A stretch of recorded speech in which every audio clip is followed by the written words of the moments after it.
There's always a delay on stream, so Yeah. channel feed. Okay, just It's like you oh, that, started it up. mm-hmm. Because we're like on right now. Yeah.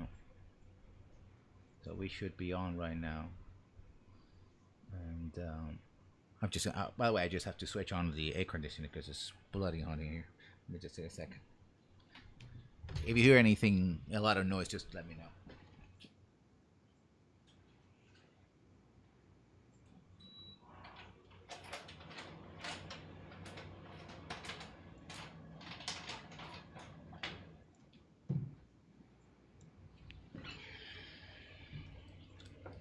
There we are. Any sudden increase in noise? Oh, no. Oh, okay, so we're good. I'll make sure that connected. Okay then. We are on 10 minutes to 9 o'clock here on the East Coast. This is the Lessons Learned podcast, going back to podcasting. If anybody on chat, even if you're just lurking around, or you can also see this on YouTube when it'll be posted probably later tonight after we're done.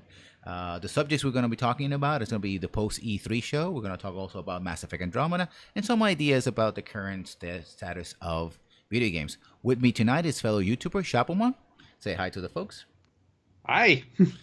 And if if you don't hear anything on the channels like that, just let us know because this is our first podcast and we're always testing new things. So let's get started.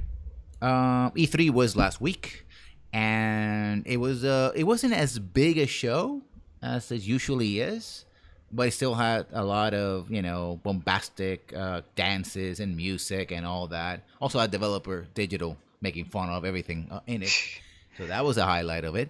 Um, Exactly. I think that says a lot right there.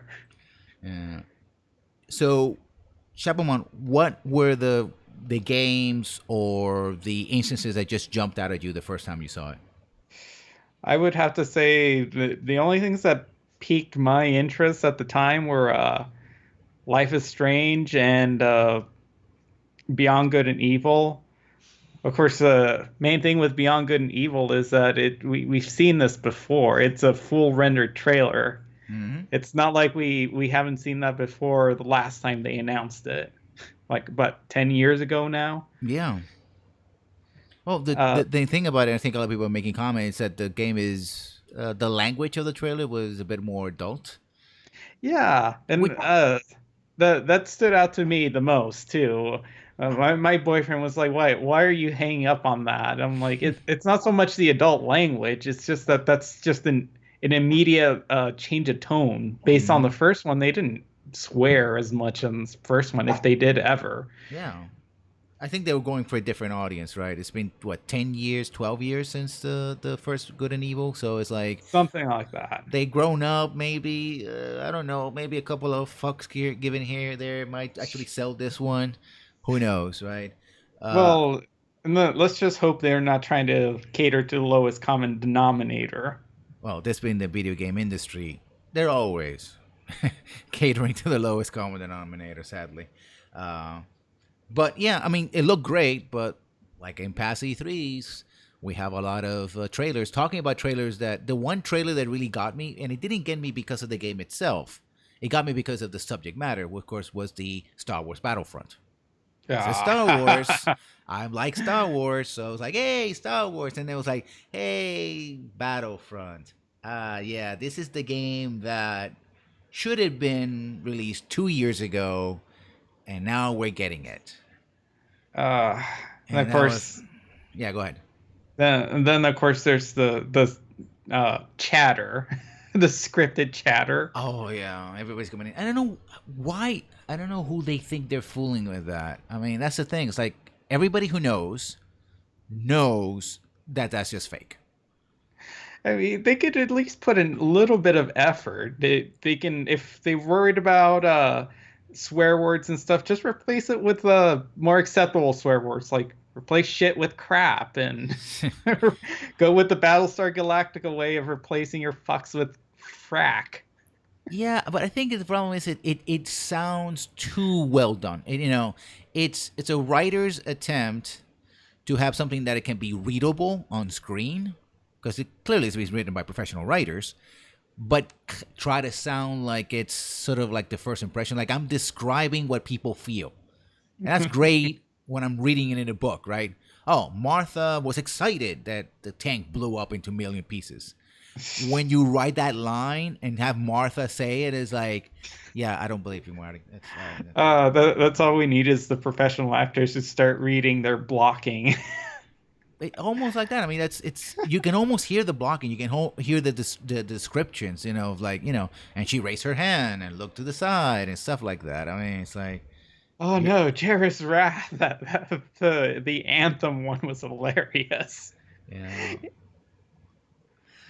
So, well, there were a couple of others that were interesting. I think a lot of people got excited about, of course, Nintendo and Ubisoft hooking up, which is interesting for me because the few products of Ubisoft that Ubisoft does are the things that are not their big games. They're like the no Ubisoft games are the Ubisoft games that people actually, at least the critics like, because the Ubisoft games are the Ubisoft games. It's a Ubisoft game. Like I gave Yeah. up on Far Cry back at Far Cry 3. I played it the first time, I liked it, and then it was like, okay, you gave me this wonderful set of islands to mess around with, and every time the story comes up, you drag me by the scruff of the neck and go like, you have to do what the story tells you, no matter what. I'm like, you don't trust me to actually do the things that you want me to do. I think the last Ubisoft game I actually bought and purchased was probably the Adventures of Tintin movie tie-in. Wow. That was what, maybe 5 years ago. Wow. And I think probably they got that game because it's a French company. It was an Yeah. American, it was Steven Spielberg, I think, who produced the Tintin movie. But it was like, yeah, we got to give something to the French, otherwise they're going to riot on the streets. So let's. Actually, the Tintin is supposed to be a Belgian. If there's anybody listening to this who is French and or Belgian, I apologize. I believe that Tintin, the original creator, was in fact Belgian, but it was very it's very much a European thing that became very popular, and it's made some crossover in the States, but not as much as they thought they're gonna have. So basically, E3 was the anthem of all things very expensive, including the well-named Xbox One X. I think I like the Project Scorpio better. Yeah, Scorpio would have been nice. I think I put this on a tweet and also on the Facebook page. I was like, I think what happened was that Xbox named the Xbox 360, and they said, "Oh crap, we jumped over way too many numbers. Like you went from 1 to 2. No, we went to 360. Like that's a big gap of numbers. I don't. And now they're stuck in Xbox One, right? Yep. And if it's supposed to be I guess they don't want to do they don't want to do the next generation thing, which is why they stuck with that name. But look what happened to the Wii U. Yeah, that just caused a bunch of confusion. I remember my cousins like, "Oh my God, look at the Wii U." His parents were just like, oh, "Why we need that? We got the Wii." Yeah.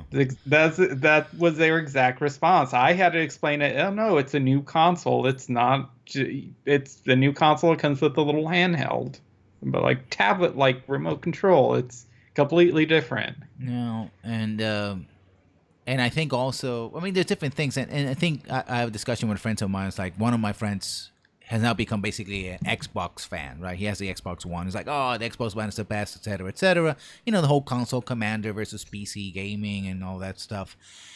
And I said to him, tried to convince, like, listen, if you look at the history of consoles, it's almost never the most powerful console that wins, or even the one that has the most titles. There's a combination of stuff that has to go in. It has to be pricing. I mean, look at Xbox One. It should have been the leading console coming out of the last generation because the 360 sold very well and it beat the PlayStation 3. But they put a peripheral that nobody wanted and it cost $100 more. And Sony said, you know what? While you're messing around with Netflix, we're giving you games. And lo and behold, right? And now the Switch, which is nowhere as powerful as either of the machines, is selling like gangbusters. People Oh, want fun machines. The thing about consoles, which they're kind of losing, is the plug and play, right? You put it to your TV, you start playing, you don't have to worry about anything else, right? You don't have to upgrade drivers. You're not supposed to be able messing with keyboards and sound cards and video cards and memory and so the whole talk about teraflops. Who cares? yeah, I don't either. Especially if you look at Microsoft's entire presentation. The new Forza game looks beautiful, gorgeous. But look at everything else. They try to pimp out 4K Ultra HD, whatever, in all their trailers. It doesn't look anywhere near as pretty as Forza. None of the games look as pretty. Sure, it might look sharper. You can look at the graphics or the rendering looks beautiful, but it's not gorgeous. It's it's just a bunch of buzzwords, and it's not ultimately it's not going to mean anything if the developers aren't going to take advantage of it. Yeah, I mean, there's the thing about consoles that they're closed systems. The benefit of closed system is once you figured out what the system does, you can use all the tricks and use all the things that you learn about it and get the most out of it. The problem with a closed system is that it's closed. You don't get up to upgrade, which means there's always limits to what you can do. So it's a trade-off, right? And I think the Forza games, essentially, I think with the Forza games with Xbox, they're not really meant to be actually. They're like the Dev Kit game, right? This is a Yeah. game that says this is what a machine can do. The other games are the games that people are actually gonna play. I mean, I'm sure a lot of people play Forza games, but compared to everything else, the Battlefields, the Battlefronts, the Call of Duties, the Destinies, those are the games, the GTAs, that really make a lot of money because they're the people who are really playing them on consoles. So, Exactly. Well, and the big thing about the Xbox One now is that everything is technically compatible with Windows 10, which Microsoft gave away if you had a Windows 7. mhm. So why do I need an Xbox One? Yeah, I mean, I made the transition to PC because essentially I was like, if I'm gonna stream, I'm gonna spend what $400, $500, even $300 on a new machine. Plus, I need to buy a PC that can stream, right? So I can Yeah. actually stream the way I want to. It's like, well, I just don't buy a PC that can do all these things at once, right? I don't have a super new machine, but it does what I want to do. I mean, I've been catching up on a lot of games I couldn't play before. Like I finished Inquisition on PC. I mean, I played it on the 360, but you can tell the difference in the. Yeah, I played Inquisition at launch on 360 and oh, wow. I mean, it's a good game. I enjoyed it. I played it multiple times, but clearly the texture work was like Yeah. because clearly not the Infinity Engine. Sorry, that's old Bioware. I forgot the name. The Frostbite engine was Right. clearly not designed for that generation of console, right? No. It was designed for new hardware. So, whoops. Yeah, they should have just said, you know what? We're not even going to bother with PlayStation 3 and Xbox 360. And of course, the dumb thing and probably another lost goodwill with their fans was when they just said, yeah, we're going to drop support completely for our 360 and PlayStation 3 versions of those games. Like, no more DLC for it, even though they probably wouldn't have been that much difficult. It would have looked just as crappy, but Yeah. Again, I mean, and that's something that Xbox is also pushing a lot, which is backwards compatibility, right? yeah. But really, what it means is, okay, you bought these games yesterday, buy all these games again today, and tomorrow, and the day after that. Just keep Well, buying the same games. it would expand the used market again if your physical copies work, but it's also an opportunity for Microsoft to win back some of that money if they release digital versions of it, downloadable through their Xbox One store. Yeah, but I think that's the thing about the used market. I mean, we're getting a little bit off topic, but I just want to say this is that it doesn't really make sense, legally speaking, to make a claim about money that you were never entitled to in the first place. Because it's like if I sell my car, Toyota or Hyundai or Ford can't come and say, "Hey, I want some money out of that." It's like, why? I mean, you got my money when I bought your car from you. That's it. That's all you get, right? If I bought a console from you and I sell it to a third party, you don't get to tell me, "Oh, by the way, I need some money out of that." It's like, it doesn't Uh, make it's sense. it's mostly just a goodwill move with Microsoft. It's Yeah, I not so think. much Sorry, not so go ahead. much tapping into the used market, but it's probably going to be something that like, hey, used market now. It's probably going to explode because I like shopping at used stores, and lately their prices have been just going up and up. It's unrelated to this, but Hmm. Well, this is probably going to push Xbox One prices and Xbox 360 games like up. Not that Microsoft's going to see a dime from it. hmm well, I think at least in the U.S., used games are dying. So I think this is more of a nail in the coffin on stores like GameStop. Like, why go and get a scratch up disc that may work a couple of times when you can just go to the store and get it, get the same game, right? People are used to buying digitally now, so they just keep on buying digitally, right? Exactly. Just look at the Steam sales. I think I've bought a couple of games that I've owned hard copies just for my PC. Yeah. I've done that as well, especially now that I have a more powerful machine. I had bought Shadow of Mordor, the Game of the Year edition, for like $4. So I was like, sure, I never played it, so might as well, right? That was another one at E3, Shadow of Mordor. Seems like they were trying to go for more of a comedy thing. Yeah, well, I think because I think the original game got criticized for being too dark in some areas, right? But Yeah, I've never played it. All I recall from it is the controversy of them trying to control their reviews hmm pre-launch or something. which seemed unnecessary because everything I've seen about the game and I say in streams and everything else, it seems like the game is great. So it wasn't. Yeah, But there's a let's reason. hope they don't repeat that. Yeah, well, I think there's a reason for that. And I think that's the other subject you want to get out of E3 because E3 is a show. It costs a lot of money to do all those things.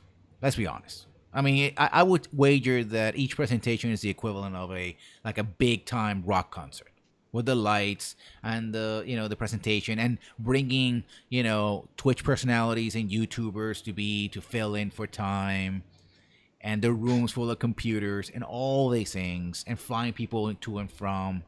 And it's just the beginning, right? Because a game gets announced one E3.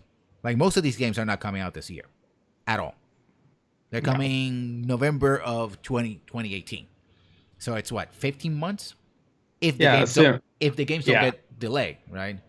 If the games don't get delayed, it's 15 to 18 months if they get delayed from the first E3, and then in the second E3 you get more information about them. It's like, oh, now we're gonna tell you that we have a game, right? On a Instead of development. just the concept. Yeah, it's like here's the first trailer is a cinematic trailer that's like, oh, woo, that's great, and then the second one's like, yeah, we kind of like actually working on this stuff and spend real money and have people that actually put fingers to keyboards. We actually done that for a little bit, and here's what we have for you. So the budgets are ballooning. I did a video for that. You want to see in my channel on the YouTube channel. That's Lessons Learned YouTube if you want to check it out. Where I did an analysis, a bit superficial analysis on the cost of making video games. And one of the things I found out was that the expenditure of advertising dollars to product, actual manufacturing, making of the game, is something around 2 to 1. And some games are 3 to 1. So if your budget is, say, Mass Effect Andromeda is 40 million, and you do a 1 to 1 that spends 80 million. If you spend 2 to 1, it's 80. That's 120 million. Which means that when that game gets released, it has to, in order to break even, has to make 120 million dollars or more. So these shows are really hammering the games and putting a lot of pressure on the developers. Especially when you consider a lot of it is just watching a giant screen that has plays a trailer, essentially. since a lot of them are just back-to-back trailers with no, hey, this is what we're working on, this is what we're gonna go with the game, and this is what you can expect. Mm-hmm. And funny that you should mention that. Now that you mentioned about the whole spending millions of dollars, it occurred to me that one of the games announced was that Final Fantasy 15 fishing game, which makes me wonder now if they're trying to recoup their costs by repackaging all these assets that they've worked on for years into another game. It's something they can just throw together and not put in so much money, but here we have these assets we spent millions of dollars and 15 years on. Let's just throw into another game. Yeah, I mean, Final Fantasy 15, a lot of people get a high praise of that game, but to me, it still felt very unfinished. Like it felt like Mass Effect Andromeda and some other games have come out lately. The phenomenon of the patching culture, right? It's like you release a game and it's not all there, and then you have to wait for the day one patches or the week one patches or a couple of months worth of patches or a year Of or more of course. DLC in order to get something. It's like, oh, you have a great game with great characters and open world, and all of a sudden it's like, oh, well, get on the train because the story tells you to go that way, and we just gotta go choo choo, motherfuckers, we're gonna go that way. And it's like, it's like, it feels like the story of like three games: the games they wanted to make, the game they started making, the game they tacked onto it, and then the movie and the fishing game and everything else that just sort of floats around, right? No, I remember they mentioned they were gonna patch the story, like sort of have a giant story patch. I never heard anything after that about that game. Pretty much everyone lost interest after that. There is a DLC that been pushing a lot about the Prompto DLC. What happened to Ah, Prompto when he disappears at one point of the game? I won't tell you how to the audience if it's a big spoiler if you haven't played the game yet or watched it. But yeah, at one moment he just disappears and some stuff happens. I mean, after all, if you know there's a DLC for it, you probably read the back, description goes like, yeah, this is what happened to Prompto when blah. It's okay. I mean, I love DLC when they expand on something, but again, this feels like, yeah, we that thing that happened, yeah, well, give us more money and we'll tell you what happened. You're it's like, essentially it's the equivalent of a midquel, so you know that it's not going to change anything. There's no mm-hmm, stakes because he's obviously he didn't die during that because he pops up in the game anywhere. So there's no stakes. yeah, but I That's so go ahead. So it's one of the issues I have with the Life is Strange prequel announcements. It's like, well, it's great we get to see this, but I already know where the story's gonna go. Yeah, I mean, it's I thought they were gonna go with different characters or something like that, but I Yeah, guess. I was expecting that too, but we'll see how good this turns out. Yeah, but I think it again. E3 is emblematic of the current business model, which is get people hyped as soon as possible for as long as possible, so they can pre-order. So then, when the game gets released, you have a huge number of people who are already locked in. Because if you get emotionally attached to a product because of the fan hype, right, the trailers and all that, and then you pre-order, you get financially invested, which reinforces your emotional investment, which makes you a huge fan of something that doesn't exist, No Man's Sky. Um, and welcome to the channel, Fredicos. Willy Wonka? Well, I don't know if he's on channel, but welcome. That is my friend Chapomon. Say hi to him. Hey. Uh, No, I'm not Willy Wonka.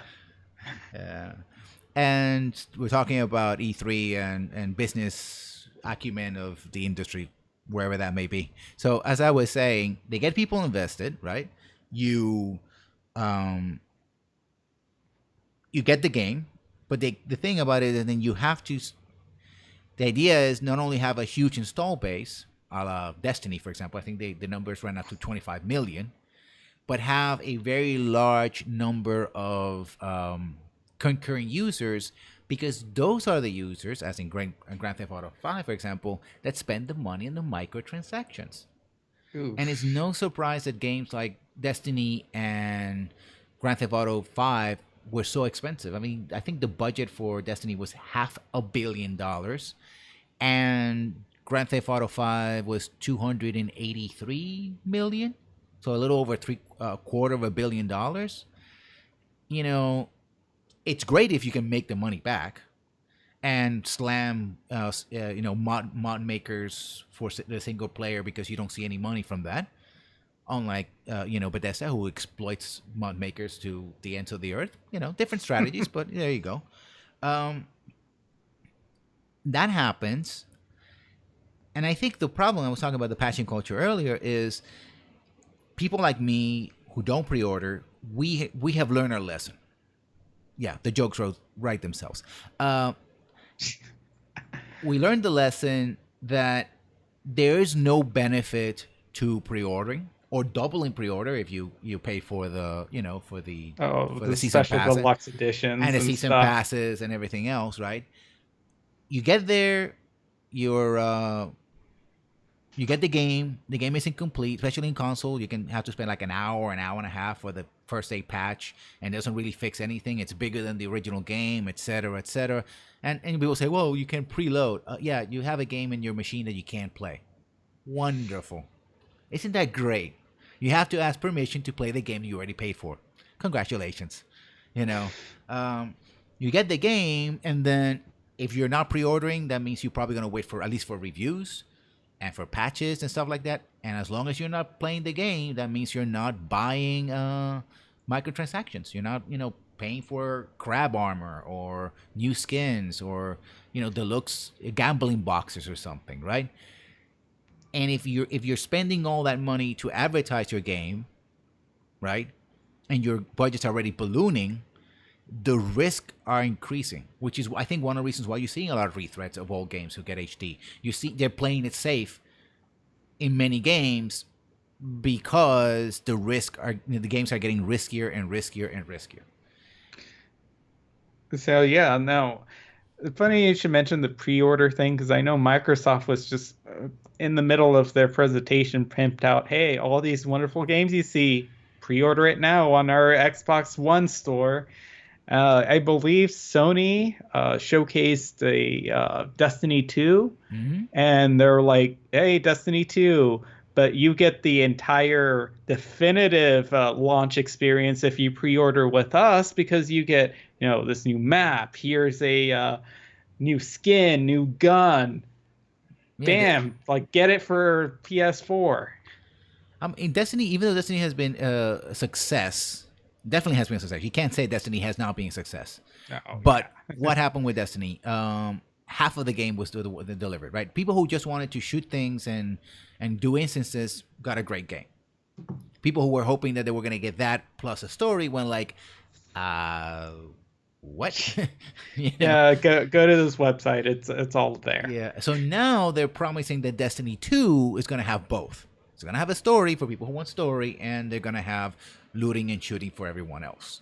And coincidence of coincidences, all that effort you put into the first game, you doesn't transfer over at all. Hmm. So all those things you bought, all those microtransactions, oh, you're gonna have to start over. But the risk again is that right now Destiny is riding high, but what happened with Mass Effect 3? People say, "Oh, Mass Effect 3, don't worry about the ending. We're gonna give you this. We're gonna give you that." They supposedly make their saving throw, but then when they came to Mass Effect Andromeda, a lot of people waited, like myself, because it's like, yeah, the first time it Yeah, wasn't so great. I pre-ordered Mass Effect 3. I pre-ordered Mm-hmm. the special collector's edition A cat butt. Uh Kitty. I went to I it was the first and my only midnight launch that I ever went to. Wow. Uh yeah, and I was geared up and hyped up, and it's like, oh yeah, this is gonna be fun. I had the day off, the uh, launch day.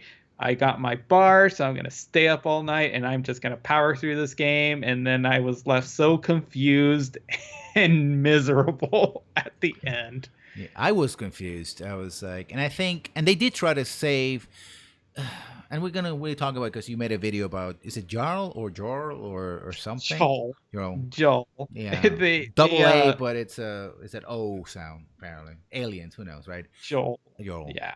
It's Joe. It's Joel. Joel. Joel. Uh, His sudden bisexuality totally makes sense now. They essentially might as well called it the bisexual patch. oh, the cheaper press. But that's the thing. It's like they and the kitty just wants to be on camera. Welcome, Yep. kitty. She Yeah. likes to stand in front of the screen. You might want to try. If you have any shoe boxes, you might want to try one. Put them on the on your desk. Yeah, I mean, some cats fall for that. It's like, oh yeah, a box, and they just hop on the box and take care of that. It works for some people, not all cats, of course. Uh, again, Yeah, here, yeah. But as far as Joel's bisexuality, there's been some comments.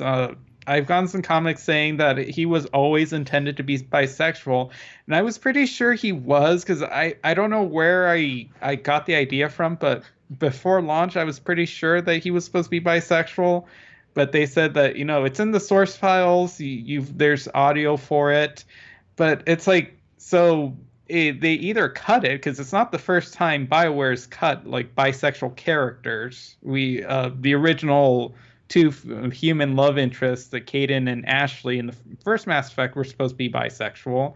There's some cut dialogue from Shadow of the Lair of the Shadow Broker mm-hmm, from Mass Effect 2 that has female Shepard acknowledge the female romances for mm-hmm. male Shepard, and so it's not the first time that stuff like that's been cut. So I couldn't say for sure.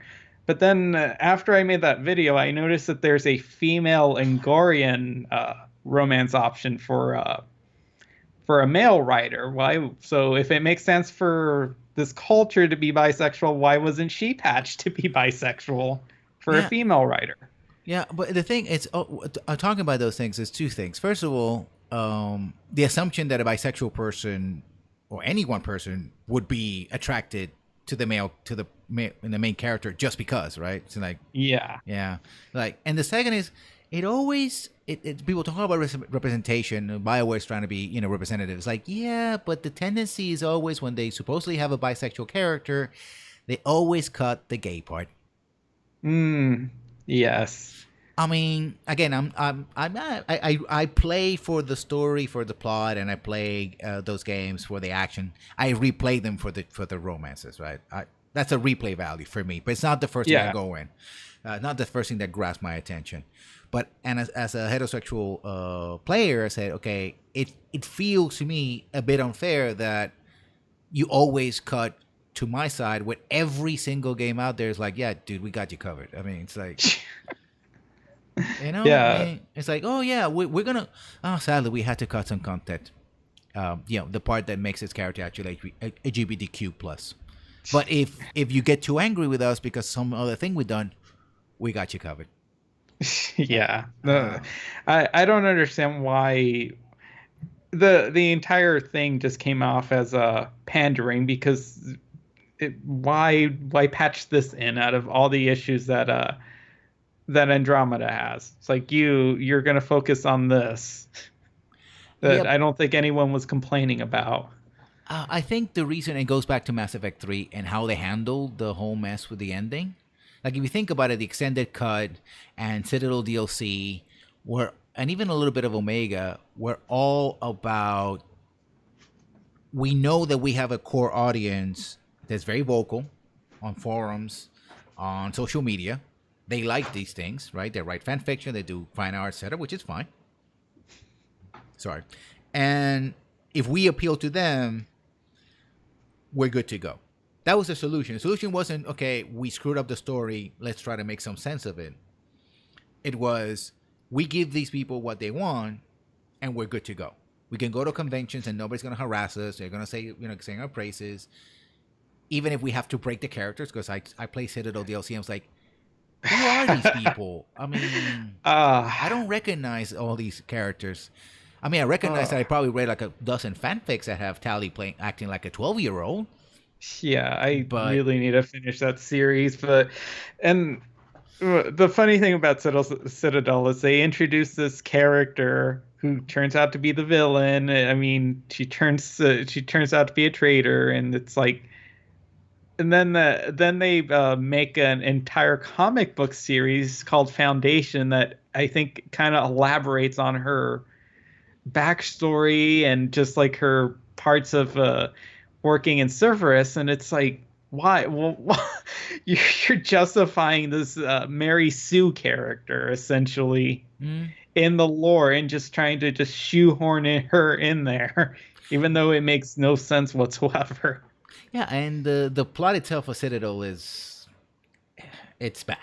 It's just It is. it's just bad. It's just like, oh my god, I love it. It's the best writing ever. It's like, Yeah, but yeah. If you read a Silver Age comic book, but a Superman comic book, you read this. You seen this before, yeah. yeah, that Citadel gets a free pass because it gives essentially that loud minority what they want, which is Mm. just, hey, look at these, like, not even sex scenes, just more like scenes, and a lot of them aren't very good. If you stop and think about them, they're not very good. I've been trying to get through this review of it for quite some time, and they some of it just baffles the mind as why people just let it slide. And even there's two scenes with FemChep specifically. And the thing, Bioware claims that FemChep is the default Chep, right? I mean, they said Backtrack. They that backtracked that. That uh, wasn't a statement. And then it's like, oh yeah, the first model we made was a female model, and therefore that they implied that she was. But then she gets to romance Vega, and that comes off as a mixture of either sexual harassment or date rape. yeah, And that then you have Javik, who literally rolls out of bed like he just had a 20 credit whore on the bed. It's like not even yeah. his bed. It was like that's the contempt you're showing for the character, and through the character, through your audience. Oh, and there's also Samara. Samara, Mm-hmm. you kind of consummate her romance, which ruins the concept of her romance in the second game. Just the fact that, hey, you have this character who she wants to be with you, but she chooses not to be with you because of her moral code. And here it is like, oh, just throw that away, okay, and Yeah, that's just again, have a little kiss, and that's it. I mean, but it's not like she takes her clothes off, but mm. it just kind of ruins the magic of it. And I think, in spite of doing all that and bringing it back to the larger subject, I think they were because you have the actual people who play the game. It's always going to be larger than your fan base. So a lot of people were like, "No, no, we remember what happened. We're weary of Andromeda." By the way, Andromeda is not a failure. I'm not saying that Andromeda is a failure. It has sold well, but clearly their EA feels that you know it wasn't what they expected. And we saw Mm. this with Titanfall 2. We seen this it with was the other Ubisoft game. I forgot the name. Watch Dogs 2. Watch Dogs. Watch Dogs 2. Like the first installment or the early installment had all the hype and did well, but then people remember and go like, yeah, the second time around, we're not gonna be so involved in it. And again, that goes into that in the middle of the program. If their enthusiasm wanes, if people are willing to wait, then the whole business model collapses on itself because it's built on just making things bigger and bigger and getting more people involved and more of the same, at the same time delivering more of the same. Speaking of more of the same, that's Shadow of the Colossus, essentially remake, which Just a second, please. uh, ooh.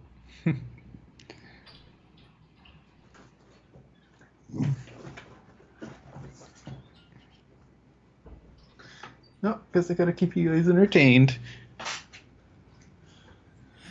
Sorry, folks, we had a little bit of interruption. Thought it was some kind of problem there. Roommate. So So yeah, go ahead. so yeah, playing it safe, Sony announced the Shadow Colossus remake, which I find completely unnecessary, seeing as it had an HD remake a couple years ago. Mm-hmm. It's essentially it's like you're gonna give us the same game again for the second time. I noticed that was it Ico? Team Ico isn't actually, their name wasn't on the trailer, so it's Mm. some other company called Blueprint. That's I assume they're just gonna take the game and Revamp update it, it. yeah. So I don't get it. It's one of those games that I own, and it's just on the backlog of many games that I need to catch up on. I've seen it. It looks fantastic, but Mhm. did we really need this? I think it's again those things are safe bets. They're cheaper because the game is There, already there. It already it's has. gonna It's gonna sell. It you don't the time and money and effort you have to put into it is not as big, and you can get some money out of it. It's like when Disney had the Disney Vault, right? That every so often, like, oh, the movie comes out of Disney Vault, you get to see Aladdin again, and of course it would gotta get it. sell, and you had probably a VHA copy and a CD copy and a DVD copy and a DVI copy and a mini disc copy and a tape drive copy of the same game, right? It's Yeah, like, but now you get to watch it in 4K Ultra. yeah, that's another thing. This show had some, but not as much VR. Yeah, that's. I That wonder if that's just the industry kind of reminding us that it's there, but not really putting as much emphasis of it's the future. Yeah, I always some idea again because of sort of these big ideas that are very expensive but don't really pay off. The idea of everything being 4K is based on an assumption that everybody's going to jump to 4K, right? Which could Yeah, happen eventually, but 4K is still expensive. Like 3D yeah, was very expensive. Um, if people just want to watch TV or just watch a movie, they don't really need 4K. They prefer better sound. They prefer more comfortable accommodations rather than just this huge TV, like getting a curved TV.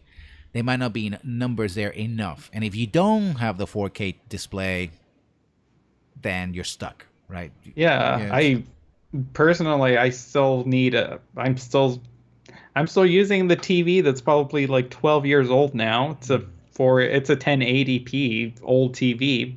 Still works fine. I don't see a need to upgrade to 4K, which is probably one of it's not the main reason, but I still haven't upgraded to a PlayStation 4, mostly because I want a Pro, but I don't want to quite pay $400 for one. Yeah.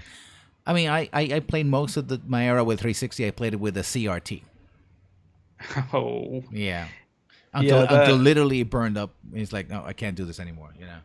So it's no, like, I couldn't get through it because as good as my eyes are, mhm. I wouldn't tolerate the small print Oh, on it was those CRT it could be TVs. it could be brutal, yeah. But that's one of the things. And the thing that I think with VR is that people in the industry, I've seen a lot of critics say this, is like, oh well, if you think of being another display, another TV, then the prices are great. The prices are good. 300, 400, $500. Yeah, but I don't think people are gonna see it that way. No, I think people are they seeing it as buying a controller, a peripheral, right? yeah, $400 peripheral. And that means that if especially if you get a PlayStation 4K plus 4 plus, which is supposed to be 4K, if you get the Xbox One X for it, or even a new PC, a VR ready PC, you have to add 300, 400, 500, $600 on top of that. Yeah, and I think the only companies that put an emphasis on VR were Bethesda, Sony, and the PC gaming show, which is so dull. Hmm. So it's not. I haven't heard anything about the HoloLens, so I assume Hmm. Microsoft has given up on it, Yeah, and of course Nintendo has no need for it because they got their Switch. yeah. And that's the thing. It's like even the games that were big on 4K and especially VR were Bethesda games. There were already games that existed, right? It's like, oh, if you want this same experience in VR, you can buy the game again.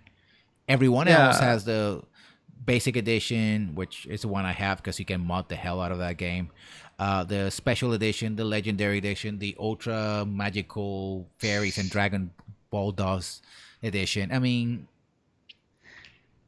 it's not realistic. And there's something I think nobody's been talking about, but the calendar year I think is very important. We're in 2018, and roughly 10 years ago we had a recession. we are due for another one, folks. I'm sorry, I don't want to scare you, but we are overdue for another recession. And the last time there was a recession, it was also the era of the MMOs. Remember all those MMOs that were going to be the WoW killers? I Oof. remember. What happened to most of them? They Free to never made play. free to play, or they never made it. They collapsed. They went. I mean, MMOs are still popular, especially in Korea and China, but not so much in the American market. Although with Destiny and others, basically what's happening is the MMOs are migrating now to console. But still, when things got bad for a lot of people, said, "Yeah, I'm not gonna pay 15, 20, $30 a month, just because, right? I might as well buy it." Just for the privilege to buy this game that I had to spend $60 to get the software for. Yeah. And now I think if we do have a recession this year or next year or a couple of years, we're gonna go like, yeah, well, I can buy a computer for $500-$600. I can buy a console for $300, and I don't need to buy a 4K TV. I don't need to buy a pair of new glasses that don't do much of anything. They don't have a lot of games for it. I don't have to buy the Pro controller. I can get by with what I have right now Oh because yeah.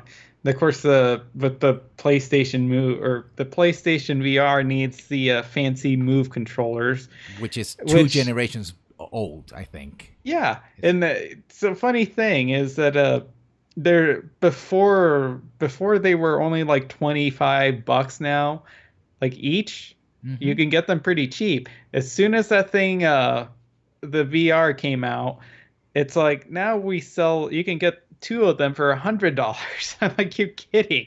mm-hmm, I found like a PlayStation Move for like $20 brand new in its package. mm-hmm. It's the same tech too. It's not any different.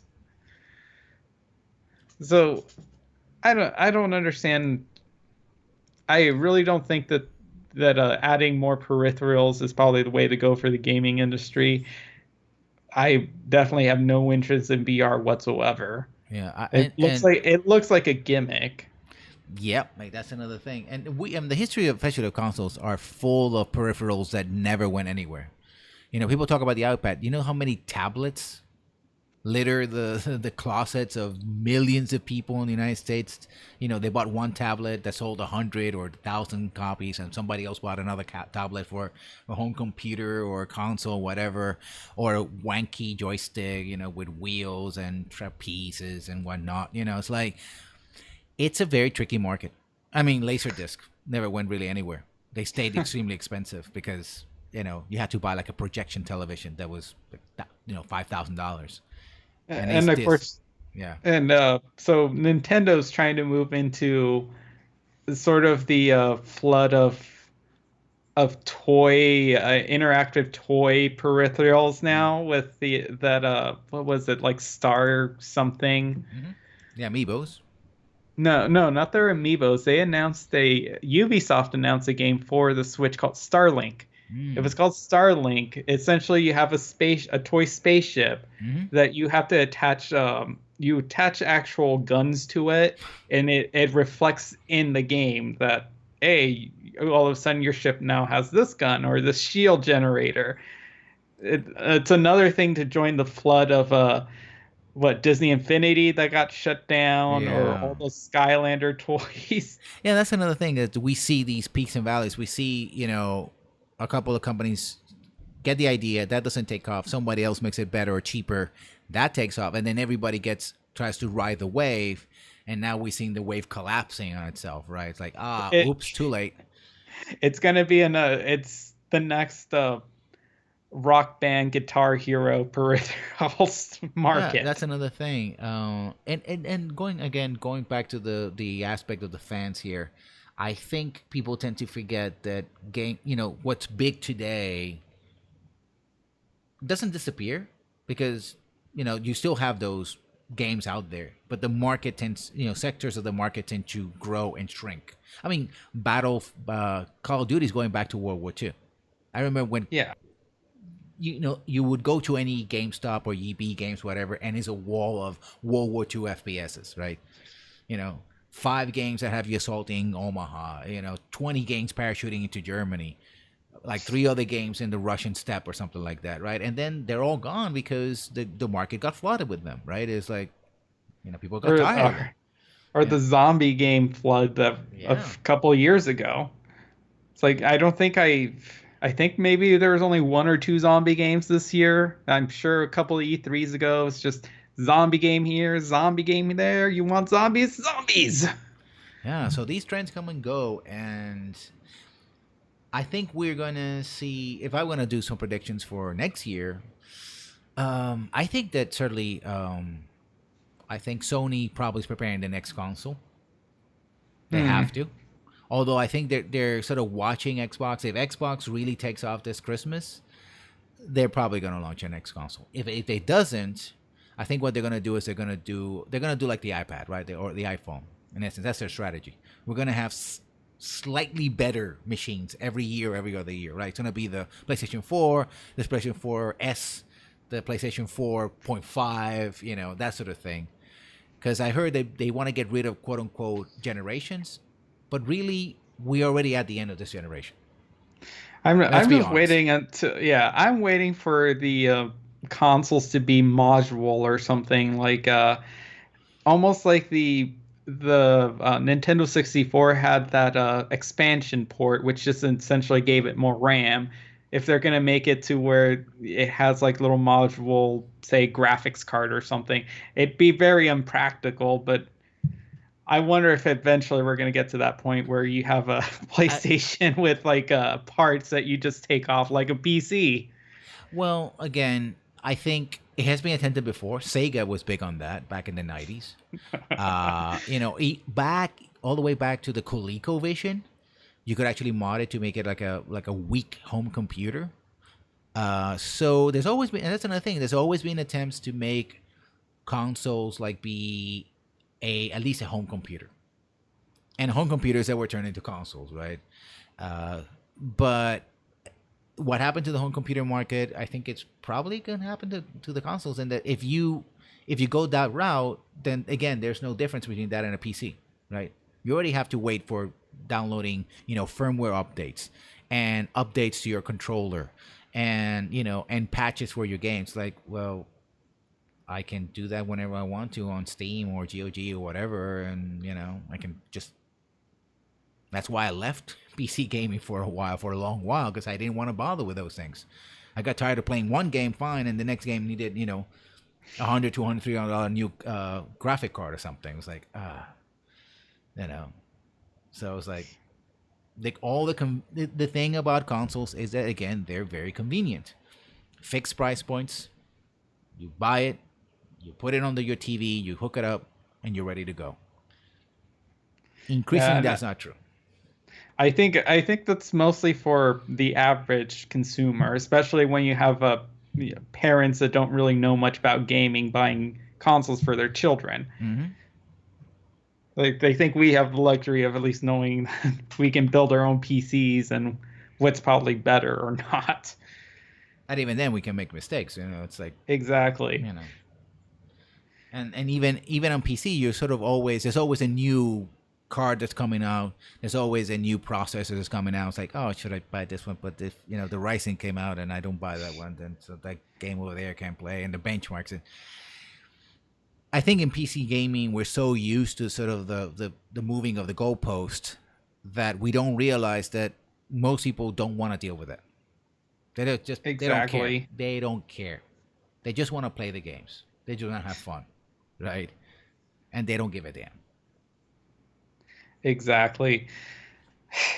That's a I don't understand why the PC show even exists because that's all they were talking about. They had like some representative hyping Intel. It's like, oh yeah, Intel's working on the next Destiny 2 is being worked with Intel's hardware and software and stuff because games blah blah blah. Especially essentially software more software equals more money for us because you need that hardware. Hmm. Funny enough, one of the demonstrations they had for some game, if you actually they were working on making a map, it's like, hey, look, this is what our game. You can make a map on it too that you can play on it. you can see the person's desktop when running Windows 10, and one of the applications looked like it was a AMD graphics card or something, Yeah. or at least they were using some sort of AMD hardware. It's like, Yeah. oh, that's great at an Intel show.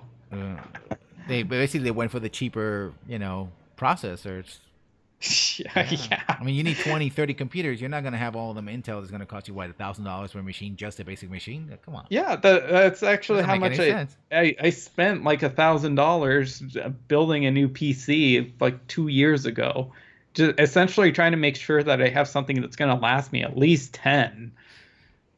And that wasn't even counting the graphics card. I just stuck with the old graphics card and upgraded a few years later. Yeah, I mean, that's the thing. By the way, welcome to the channel, all those people that are commenting on French Chapomon and his killer sense of style. Yeah, I mean, it's some valid points. Welcome, Rocky Biohazard and Papito Pia, if I said that correctly. Hope you like the channel. We're talking about the E3 show, the post show, and our comments on the status of the industry right now. And we're meandering and talking about Andromeda and some other stuff. So yeah, Yeah, just we keep getting off of topic. Like my yeah. my sunglasses are, speaking of old, these are probably 17 years old. They're really old and nasty actually. I've had them that long and I've worn them that long. They're Mars X from Oakley's, I believe. They don't make them anymore. Hmm. I haven't found anything as goggle-like without them being goggles. Hmm. Yeah. So we're talking about that, and getting back into topic. I think one thing I did notice is there's being in Microsoft game was actually pushing a lot of indie games, and there was something that Cliffy B, that's uh, Cliff Krasinski, said about a year, 6 months ago, years ago. He mostly was blaming the consumers for doing this, but really it should have been about the industry, and that is uh, that essentially there's what's now called a double A market. Mm. Right. Again, I made a lot of videos about this stuff. You can check it out on my YouTube channel called Lessons Learned as well, and basically said, there's a double A market that sort of fills the gap between the indie games at $10 or $20 and your free to play games, and your, well, used to be $60 games, and I was like, where's the money? Where's my $25.99 game or my $34.94 game, right? And those games are coming out and they're being more popular. And even games that are $60, like the games Near Automata, they announced that it made 1 million sales, and that's a good thing. That means that game is a good game. It's a relatively short game with a lot of replays, of course, and didn't cost that much to make, and yet it was a hit. It didn't need to make 10 million sales to be successful. Horizon Zero Dawn, a lot of people like that game as well, right? And it's like, and it was an open world game, wasn't breaking, didn't break any rules really, but it did the open world game better and a little bit different, and that was enough for people like, yeah, I like this game, right? It's like, come on. Yeah. So yeah, I noticed that Microsoft was the one that did have that sizzle reel of 19 games in less than 2 minutes. They At least they showcased a bunch of them. They have some program called ID at Xbox, which is I assume that means indie developers at Xbox, that they try to push for more indie games essentially in Well, Xbox. it's bringing back their very successful summer, the Microsoft Arcade. Well, in 360, that was the era of all those indie games coming out, kind of arcade-like games coming out for the 360, which means you didn't have to buy your $60 games. You were bored, you can get like A five, ten six dollar games, game. $10 game, right? And one of the problems that happened when the Xbox One came out was that they screwed a lot of those people over. They said, Yeah. we don't need you anymore. And I was like, No, well, then we don't need you to either. We that's got Steam, we got yeah. GOG, we got Greenman Games, we got PC Gaming, and we got PlayStation, who's going to give us money. So fine. And now like, yeah, we're gonna sell this new hardware, and then like that'll be some games, maybe. Yeah, that games. That'll be games. Yeah, games. We got games, and we got games. So, Yeah, exactly. uh, Xbox, Microsoft didn't mention not one mention of Netflix or any other TV program at their E3 this year. They're all about the games, just back to back games.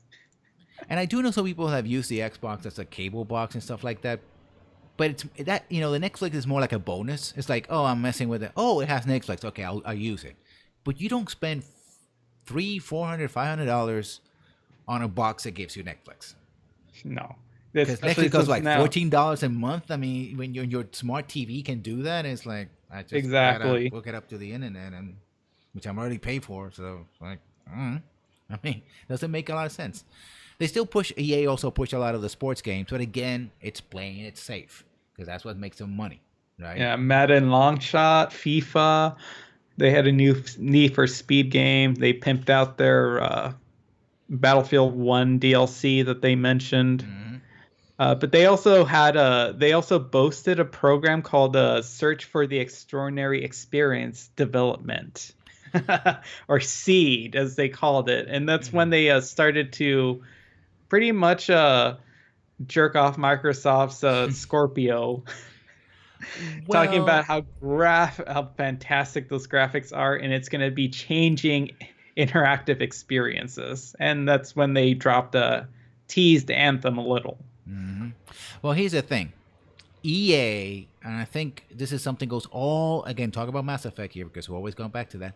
All the way to the whole thing with Mass Effect. I always suspected the reason why Titanfall, when it came out, was a PC and Xbox exclusive, is because it was part of the deal that Electronic Arts did for the rights for the original Mass Effect. They paid a lot of money for that game, so they could have Hmm. all the games, right? Because they wanted to sell that game on PlayStation and every other platform, right? They wanted the money for that and part of the rights and all that. So they said, okay, we're gonna give you a lot of money, and we're gonna make sure that Titanfall is good to Exclusive. go for you, right? And what happened was like, everybody got excited by that's it. That's all you got on Titanfall. So it's like 5 maps and 3 robots, and I'm done. Yeah, thank you. Yeah, Goodbye. and eventually the original Mass Effect made its way to PlayStation 3. It took a couple years, but eventually it did. Yeah, because EA was willing to spend a lot of money. And funny thing is, apparently BioWare was stupid enough to lose the source files for the what is it called, the Pinnacle Station DLC. So they that version of Mass Effect doesn't have that one DLC. Granted, it's not a very good DLC, Yeah. but I don't understand how you just lose the source files for something as simple. And it doesn't, and considering that's all pretty much recycled assets anyways, hmm you couldn't just cobble it together. Yeah, again, we're seeing because of the increase of cost, because of and people say, "Oh, games are more expensive." True, but why are games more expensive? Because every other game is supposed to be an open world game that is bigger than the one before and are collectathons and have prettier graphics and stuff like that. Because you want people to play for hundreds of hours. It used to be that again, Mass Effect. Oh, 20 hours. Oh, that's a big game. My God, I'm gonna be playing forever. Now 20 hours is like the introduction. It's like this is how you learn to play the game. Walk for 20 hours in that direction, and you'll learn something other, and we'll get to that eventually, right? So again, Uh, it's the Godzilla effect, right? If you spend so much money on something, eventually something's got to give. I mean, look at Call of Duty. The last game again made money when people say, "Oh, why is Activision disappointed?" Because that game didn't have the legs they needed to keep people playing forever, right? And yeah, compared and to the money they invested on it, they're not getting their money back, and they can see the trends. It's not the game today; it's the game they're planning to sell tomorrow. That's the one they're looking for. especially when they had to tack on a game they actually that people wanted to their latest Call of Duty with the Modern Warfare remake or HD update, Mm-hmm. which they butchered because then they added microtransactions to it, they didn't give you a definitive experience because then they resold the Mac packs for twice as much as they sold originally. So anybody who could just finagle a mod to play the original could probably play it. Exactly. I mean, But it all goes in their marketing too, especially if you're hyping it up, you're putting Super Bowl ads, and that's where most of the money probably goes. Or in the case of Andromeda, you're making your employees learn a new engine that they're not experienced with and have to pretty much rebuild from from the ground up because it's not built for what they need.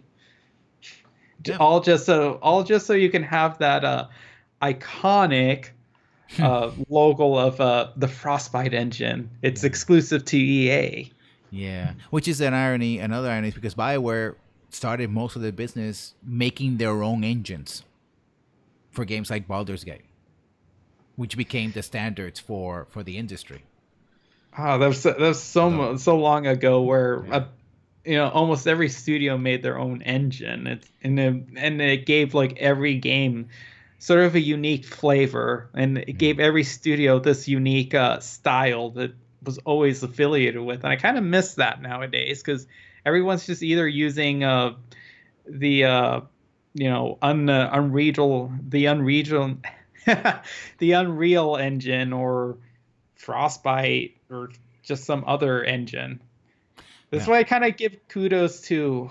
I can't even remember what the studio name anymore, but they put out some awful game called Hydrophobia. Hmm. They built an engine. I give them that. They built an engine specifically to work with water effects. That part of the game worked well. The rest of their small game was awful though. Yeah, I mean, it's risk. And yes, fair enough. If I got to it correctly, yeah, games aren't standalone anymore. They're sales platforms, which demand a long-term investment, right? They demand years of you being hyped about a product and like, oh my god, it's gonna come out, it's gonna come out, yay, it's out. Okay, I got the DLC pack, and I got the sales this, and I got the microtransactions, and I got this, and the game can never meet your expectations, right? And And you get into these abusive cycles because you got to put a lot on the industry. The industry has this sort of a passive aggressive abusive cycle. It's like, oh, you gamers, you're so pitiful. Oh, but we love you every single term. It's like, dude, make up your minds. Treat us as consumers. If you're giving me a sales platform, then treat me as a consumer. That's all I want. It's as and simple as that's that. yeah, and that's the thing too, is that every game now it can't be its own standalone thing. It's got to be a franchise now. It's you got to look at least with the major studios, everything has to be a franchise. We can't just have one standalone IP. We got to milk it as much as we can. We got to look at long-term investments in terms of like where can we take this particular franchise and story. I don't think we're going to see any more essentially standalone games where it I can't even think of any more like for example, let's just take Beyond Good and Evil, assuming that it didn't have that ending teaser at the post credit ending teaser that kind of says, "Oh no, sequel bait." Hmm. Uh, that game would have been perfect as a standalone game, but yeah. I'm assuming that Ubisoft probably didn't see any franchise investment further on until Hmm. people kept demanding it. Hmm. It took them what, almost 17 years maybe at this point to just even tease say we're definitely working on this game now, Hmm. because maybe now they actually see, hey, franchise potential. We could probably not only just make a dime on this game, we could probably make two dimes on the next game. Yeah, and so people in the audience go like, oh, but I played a lot of Japanese RPGs that have like 17, 19, installments. That is very true. But if you look at how the Japanese, some of these like Final Fantasy, one of the biggest one, they're always changing something constantly because they know that if they keep too close, one game being an exact copy of the other, except with better graphics, they're gonna run down their games, right? Look at Persona 4, Persona 5. They're very similar. If you play the Persona game, you know what to expect. But there were changes, new characters, different setting. They upgraded the graphics. They changed the tempo of the game. It still has some faults that again, end story and stuff like that. But they did that right. They are very much aware that it's very easy to run down a long running IP to the ground because people just get tired of it.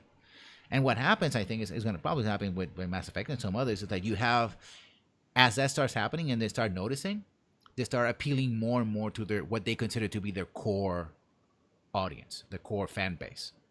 The more they Well, do that, the smaller group gets because, oh, I like this aspect, but I don't like that aspect. So you change that, so I'm not gonna be here anymore. So I leave, and they turn angry and they get reactive, and it's a spiraling, act of self destruction basically.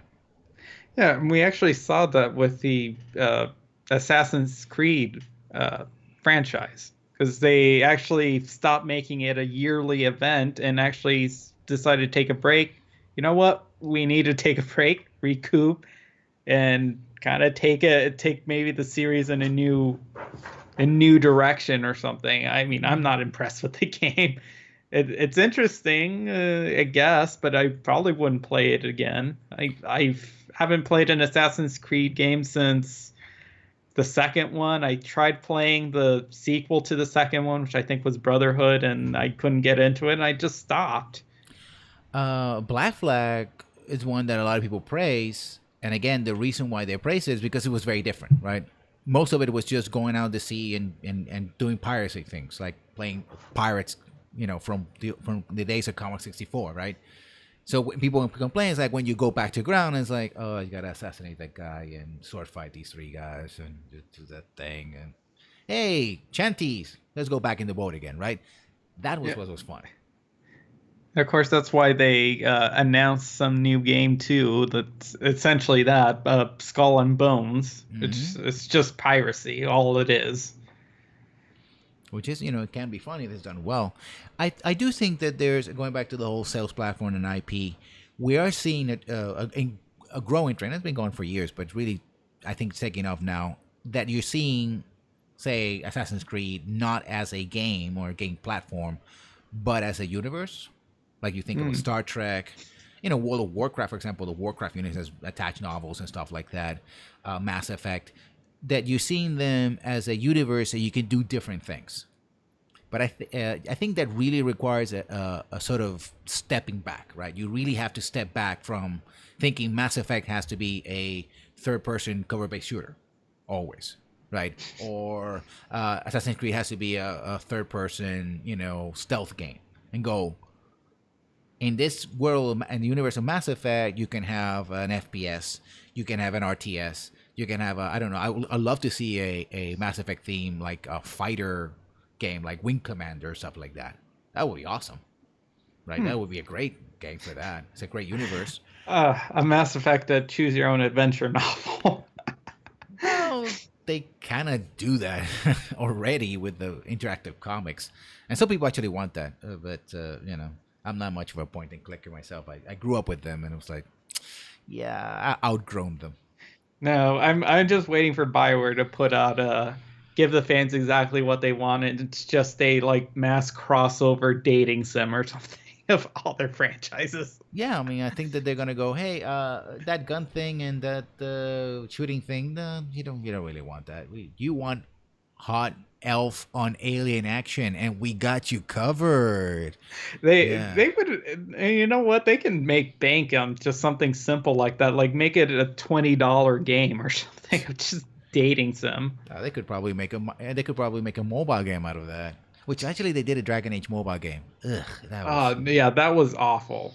That's Mm. just essentially one of those gotcha packs of let's fight with each other. Mm.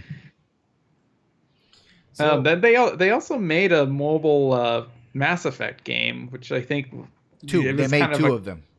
yeah. That was I think I tried it one time and it was just a little weird. Just essentially over the shoulder shooting with just a touch screen. Yeah, that one was first supposedly FPS, and the other one was top down twin stick with no sticks and an iPad. But anyway, shooter. One had the backstory to Miranda and And Jacob, Jacob. and the other one was a Cerberus, unnamed Cerberus officer, Like, shooting around in a space station. Those would have been great DLC packages instead of giving us like different 15 different types of skins or something like that, or guns that basically damage broke the difficulty curve. But there you go. And yes, I uh, bought them. Yes, yeah. I'm I trying to bought think them. it. I probably bought them too. Of course, the Prothean gun Oh, that came with the deluxe thing pretty much annihilates everything, especially if you just equip the incinerary flames on it. yeah. I actually didn't use that gun very much because I just didn't. It's like I like the concept was great and Javik was interesting, but it should have been part of the game. It's like in fact that's probably the only DLC. Well, I got the other DLC, but that was the one that of all the DLC, and I think Omega were the only ones that was like, yeah, this sounds like it's good. Yeah. Like it fits what's going on. Don't get me See, started on Leviathan, because yeah. God, So, see, I think that's at least one practice we don't see anymore is those launch games, launch DLCs. But Omega probably would have made a great like day one launch game because since it doesn't tie in with it's not really important to the story, not as like Japik, and that probably would have been a great like launch game or launch DLC or day one DLC if they wanted to market it that way.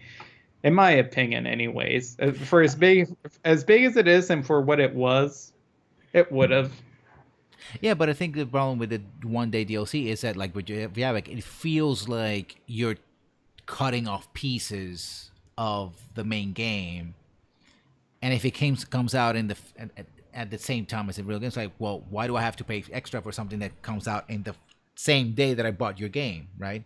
Especially if I Exactly. pre-order it, like but I thought that you were working on this. The reason why I get DLC is to expand what I have, Oh which yeah, is a but I no. mean, it's a bad idea all around. But Mm-hmm. I'm just saying, Omega would have been a better day one DLC than than the Then From yeah, from the Ashes. ashes, yeah. Um, and that's another thing ultimately because of the complexity, because of the cost, because of the risk, the pressure on developers. What happened with Montreal, I'm sure, is a case in point. That's BioWare Montreal. There's so much pressure on them that they have to rely on patching, right? They have to rely on trying to deliver something on time because their bosses, in this case EA, which people with the money, people who sign the checks, want it on time because of the whole advertising cycle and they already had a delay and everything else.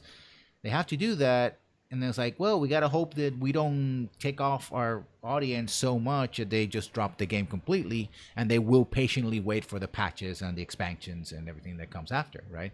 And then a company says, oh, you're gonna do that? Oh, I think we can get more money out of that as well, right? I mean, I think Capcom had one game where they literally had the real ending DLC. Yeah, the Akasha's Wrath or something like that. Yeah, Bethesda did it in Fallout 3. I think a lot of people. One of the reasons why people like Never New Vegas over Fallout 3, which I don't. I'm in the minority. And Chad, you can try to throw me to the bonfire if you want, but that's how I feel. And that'll probably be a podcast, a subject for another podcast.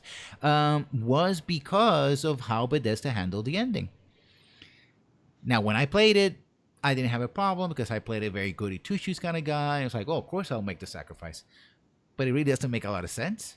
And the way they fix it is like, yes, we're going to fix it by putting the actual fix in a deal $15 DLC, which was a Yeah, good DLC nonetheless. It was a broken steel, but that you don't do that. Just don't do that for God's yeah, sake. I mean, come on.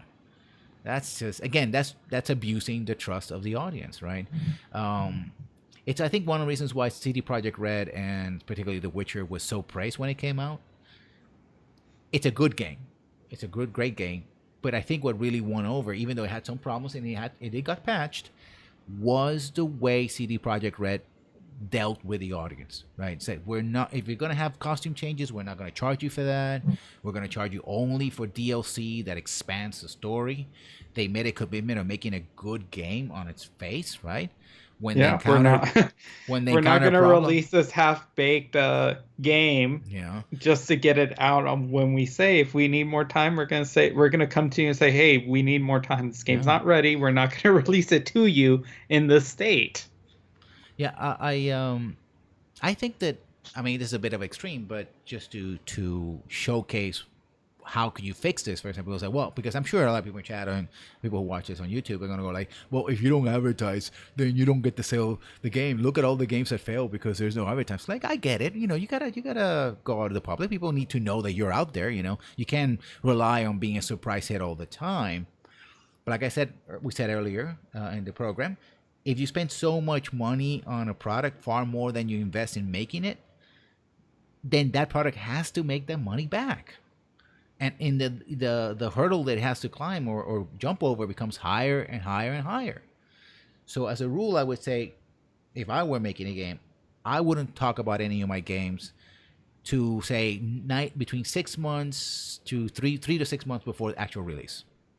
Yeah, that's something you can probably praise Bethesda for too, because that's exactly what they do now. It's just, hey, look, we got Doom ready and we got Fallout 4 coming in like in 6 months Yeah. or less. Yeah, people were like, I just, "What?" And they got a free mobile game out of it, which wasn't great, but it was like it kind of shows that they were appealing to the audience, right? They're not simply getting, give me your adoration with nothing. We're gonna give you actually something. We're gonna give you um, a product, even if it's free or even if it's very simple. It's not a great product, but you're gonna get something. And I think that commitment to giving something real has won a lot of people over. Even if Fallout 4, people complain again about the story and about wasn't what they were expecting. Well, the thing about Bethesda is big on actually making open, good sandboxes, not necessarily great stories. At least that's true. in my now, if you want to just go around and explore and whatever, I found Fallout 3. And I'm disagreeing here again with Faranox. In chat, I believe that for me, Fallout 3 is the sandbox much better because I just go around, explore, and find little things here. Where I was playing Fallout New Vegas, it was like you go here, no, that thing just killed you. And it's like, okay, well, I'm gonna go over there and Yeah. just get killed again. And you talk to that guy, and that guy's just boring and just I don't know what I don't care about this guy. And I talked to another person, it's like you're equally as boring, right? I mean, that's my experience, of course. Oh no, So I agree with you because I played both the games. I had a lot more fun with Fallout 3, even though admittedly Fallout New Vegas is its story is way better. I enjoyed the story much more in Fallout New Vegas, but I had more fun with Fallout 3. yeah, well, I disagree. I think it perhaps my story may have been better, but since it never grabbed me, right? I never got into it as much as I got into Fallout 3. Man, I also am a believer that, especially when it comes to video games, a simpler story that provides a strong framework for the action is much better than a very complex story that is not really reflected in the gameplay. Because you True. could, in Fallout New Vegas, supposedly essentially conquer the Mojave. Okay, I conquer the Mojave. Then what? Yeah, the game ends, so you don't get to run around freely afterwards. Yeah, it's like, oh yeah, I rule everything. Hooray for me! It's like it's And in in Skyrim, even the same yeah, thing. even afterwards too, even if there was like you can still play after the post credits and stuff, everyone will just still treat you the same way. Yeah, you're the Mr. Nuvek. Oh wow, do I have a mechanic that I can look at a map and select and like I don't know, Inquisition? I can go here and do this quest and people to do that. And, give you a feel for the thing that you're saying that the story is saying that I'm supposed to be able to do. Right? I have an army of robots here. Can I send them to massacre all the monsters and all the people? No, it's just you got an army of robots and. Yeah, Uh, Skyrim's the same way. It's like, hey, you're this mighty like powerhouse they can talk in dragon speech or something, but then everyone just treats you like a nobody. Well, in Skyrim, I have a slit, and because Skyrim, the whole Civil War thing, I usually ignore it every time I play. It's like, uh, I did too. I don't care. I played it once, finished it. It's like, again, I helped you become the king. You're killed the other guy. Congratulations. But I would say this again: points for simplicity.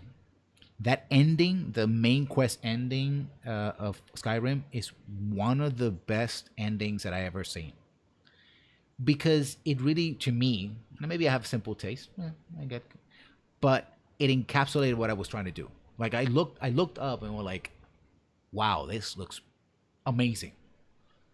I feel like I went to this other place and I did this great deed, and people are praising me. May I go back and people don't care, but they didn't die, they weren't there. Yeah, but the people that like, oh, we're gonna save you a place in Fantasy Valhalla. Like, okay, yeah, sure. That, well, yeah, that, and I conquered this great evil, and dragons are celebrating my name. It really felt like I accomplished something. What I was setting out to do, right? Save the world. But since I knew the world was full of jerks anyway, I'm not gonna appreciate it. I don't care. Oh, you don't like that? I can force you to die your ass off the cliff. Fuck you. I win anyway. So, yeah. Yeah, So, unless it's one of those NPCs that you can't kill because yeah. so I had an issue with that one lady who was a one of the like swords of the whatever. Hmm. She wanted me to kill that talking dragon that's up on the mountain. I'm like, screw Yeah. you, I'd like that dragon. But I the thing couldn't about it kill her. is, you if you play it on PC, and I think now you can also do that on console. You can mod it.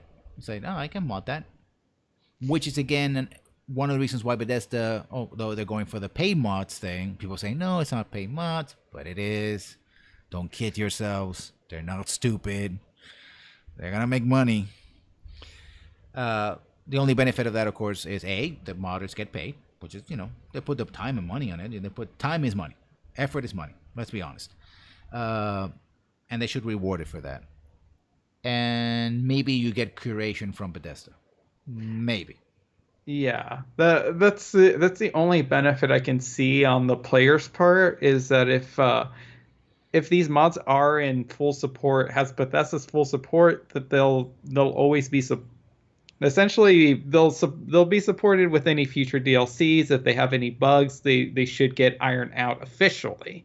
Hmm. Especially since you can't expect someone on a console to fix it. No, I mean, yeah, there's no way.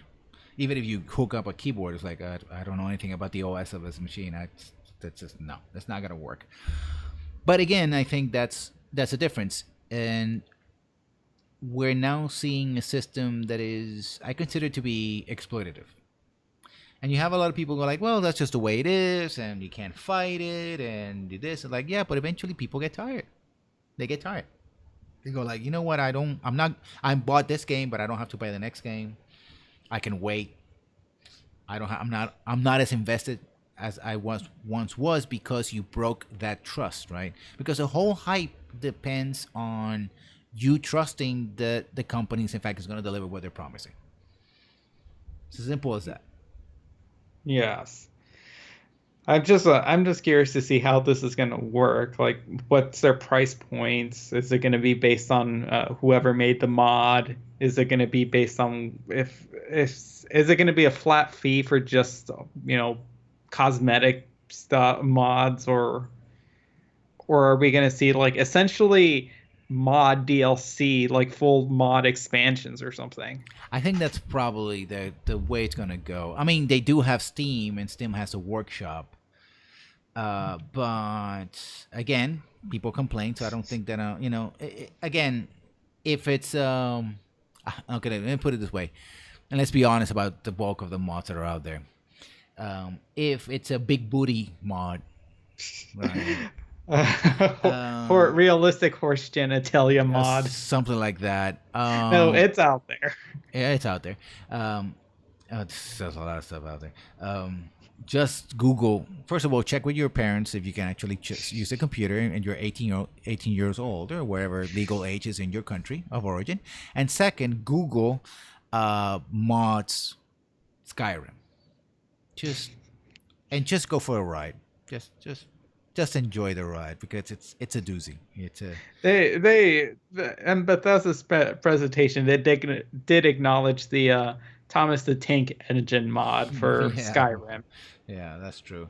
So I think what they're gonna go for is stuff that can be marketable in the existing market, right? It's gonna be DLC, it's gonna be skins, right? You're gonna see a lot of like clothing packs. You're gonna see stuff that fits the existing market and what people expect.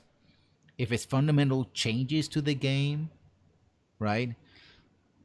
Unless it's a full, like a adventure pack, like you have like 15 side quests or something like that, then no. And again, the other reason I think why they're doing it is they could get more life out of Skyrim. They can get more life out of Fallout 4, right? They don't have to Yeah, keep, they can save their pennies. They can make a lot of money out of that without having to really take the risk that making a new Fallout or a new Elder Scrolls game. Because remember, I think this people tend to forget, well, not so much Bethesda, their parent company, ZeniMax, another company that doesn't get a lot of coverage, but they've done some tricky things in the past. They invested a lot of money on, guess what?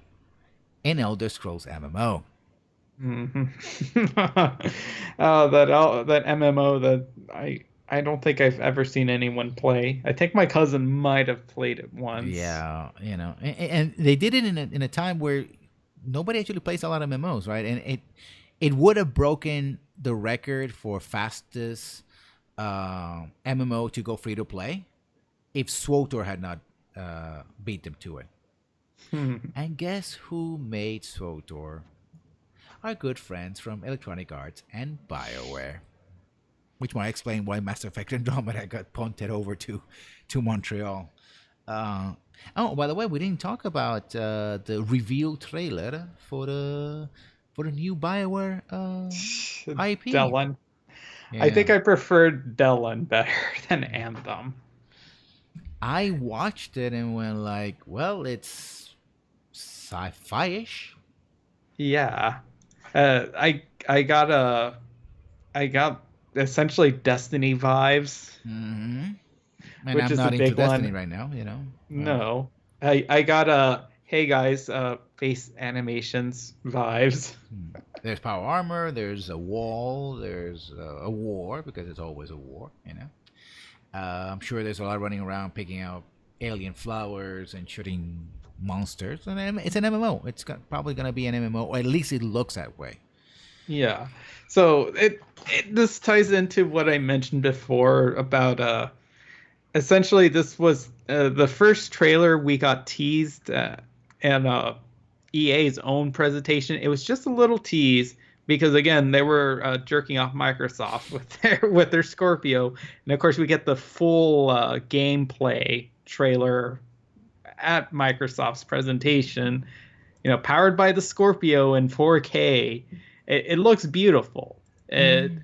As if it's gonna, is it actually gonna perform that way? I'm kind of skeptical that a game can look that beautiful and be open world. I think it won't. I mean, we know the history of downgrades as well, right? And again, and that's another thing I've talked about before, and probably talk about in the podcast in the future. It's the lowest common denominator. PC gamers hate. I think the reason why PC gamers sort of have this hate boner for consoles is because they know that the consoles tend to set the standard, the lowest common standard. And in fact, what happened with the last Arkham game was that it was the port to PC was bad, but it was great on consoles. But unless you had an Uber computer that could sort of overcome some of the problems that Arkham Knight had, you couldn't overcome Yeah. the gameplay problems and Even the the story. studio just But gave up. Gave up at that point. I mean, that's another franchise that's been run down into the ground, right? I mean, it was fun the first time around. It's like, oh my god, you do this flips, and it became even the standard for the Arkham combat. But after a while, it's like, yeah, how many times do I have to save the city. I mean, come on. Oh, and then like prequels and all these people running around. It essentially became like another yearly game again, trying to milk that franchise. Hmm. But moving back to like BioWare's new IP, it's like I don't really get much of a story out of it.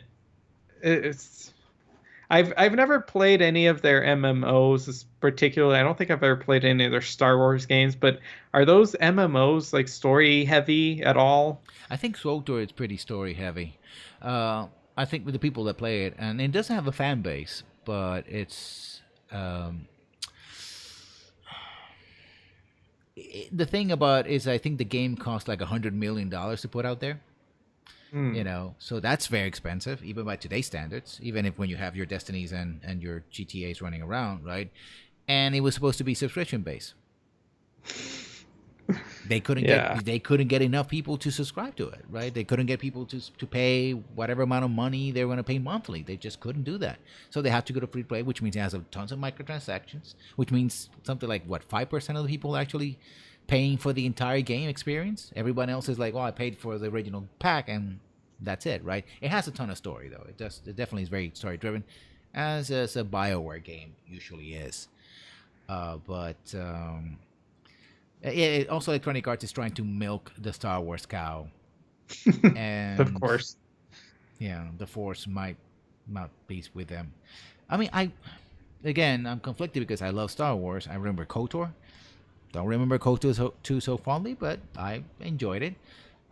Played other games. I remember X-Wing. I remember Rebel Alliance. I remember all those games. So you can make a good game in Star Wars, and you can make again. It's one of those franchises that you can make all things. You can make dueling, lightsabers.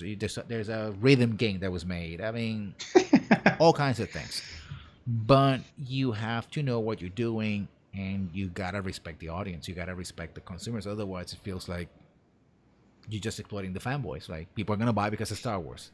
Guess what? I haven't played the original. I played the original Battlefront and Battlefront 2. Love them both.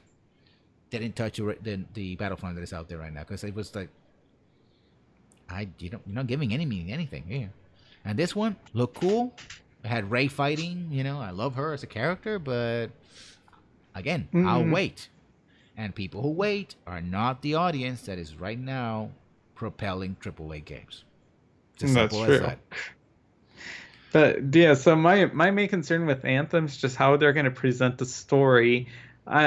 My only experience with any MMO is World of Warcraft. I played it a little bit, but I honestly never paid any attention to what was going on. I essentially just I went wherever the NPC told me go kill that and come back and Yeah, there's your prize and yeah. just maybe hang around with some friends. But I never paid any attention to like the lore and stuff. It never got me, especially if I had to just sit there and read this wall of text while my friends were waiting for me to go join them over there to go kill that thing. Yeah, I started playing Final Fantasy 14. It looks great. And it's a Realm Reborn. And again, that was a game that essentially they screwed up the first release. And they went back and said, we're going to remake the whole thing. We're going to make it so that we're called player facing, that we're going to emphasize the player relationships. And they got a couple of big streamers. Two of them, by the way, got married today. That's Dodger and his husband. I forgot to call the husband. Oh my God, poor guy. They got married today, so congratulations to the happy couple. They got a couple of big streamers, Idmi JP as well, to play it. But here's the thing, and this is what the difference between that and what they were trying to do in E3. Those streamers sort of discovered the game and they pushed it, and they got other people to play it. More like word of mouth. They got people in their audience to play because they were having fun playing it.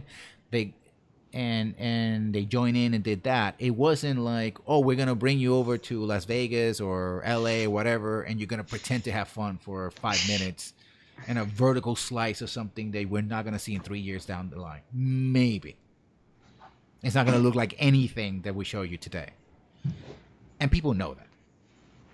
So Yeah. So, that was the worst part of it, about that trailer was the player interactions was with that awful chatter. At first, it took a minute to realize that, oh, that's supposed to be actual people playing, and honestly, it takes even longer to realize like which of these voices is actually the player we're following, which is Hmm. the female person. It's like there's BioWare trying to be, I guess, progressive and buck trends and have a female person. I think you briefly see that the protagonist that she's playing is actually a girl as well. Not that that matters at all Hmm. in terms of this trailer, but it was so cringeworthy. It Yeah. just it is so laughable to think that you couldn't even distinguish whether this is like in-game audio versus actual people interacting with each Hmm. other. Oh, by the way, the name of or Dodger's husband is Strippin. So congratulations, Strippin and Dodger and Strippin. Um, they're over in Britain right now. You can follow them on Twitter. They're great people. They're great folks. Um, Also, a Day Nine, another very famous Twitch personality. He was the one who was doing the interviews for the PC gaming show, and I mean, he got paid. I mean, he did his best. He did the best he could, but I kind of felt sorry for him a little bit.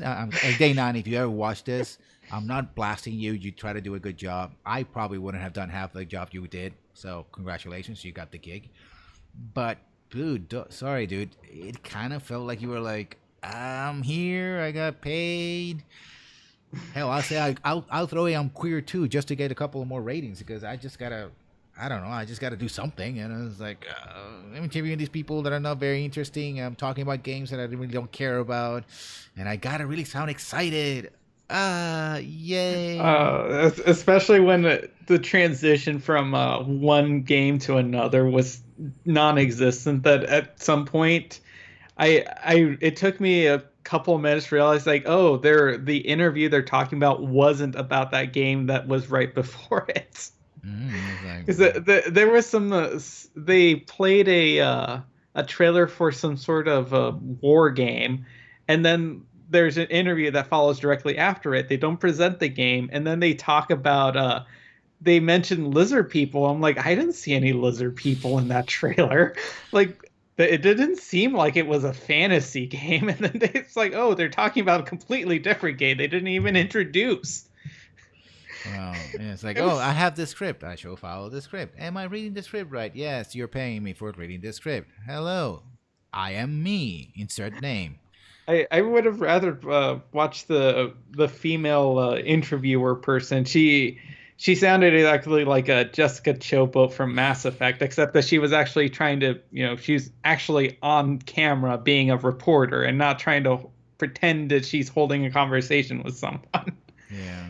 They should have just made her present it. So yeah, my advice from a extremely small streamer, by the way, and I'm trying to be sarcastic, Day Nine. You do a wonderful job, but come on, buddy. Next time you go like, either you give me a better script or I'm gonna no. No, that's my advice. As a fan, Yeah, I'm yeah. just saying. Watch the Devolver presentation and absorb her energy. Just do what she did. Devolver. I think Devolver. I think it was a smart move because the fact that they managed to secure a spot on A3, which is again very expensive, and they said, you know what, we are Devolver Digital. I think is the premier double A publisher. Look at the games that they publish. They're weird games. A lot of them are extremely violent, but they're fun. I mean, they're just mindless fun. I mean, I playing Broforce. I played Broforce, the complete game. I played the demo, and the demo is like a complete game. It reminded me of like Doom when it came out. Like, sure, it's bloody and it's chunky and it's that sort of 8-bit slash 16-bit graphics that people are getting tired of, but you have fun. It's mindless fun. It's like I just blasting stuff and simply exploding. It's like, oh, I died, and you even have a laugh dying. That's what they're going for, right? And they know it. And they're basically saying, you know what? Everyone else is doing these big things. That's BS. The reason why you're watching this is because you want to see fun games, and you want games that are fun to watch and play because this is for you, the Yeah. gamer. And they by making fun of E3, I think they actually meant it in a way that all the other talk from other places, like, oh, we're for the games, we're for the games, sounds so hollow. Sounds like, Yeah, and they only revealed two games in that entire press conference. It was more about like their branding and just the fact that they exist. yeah,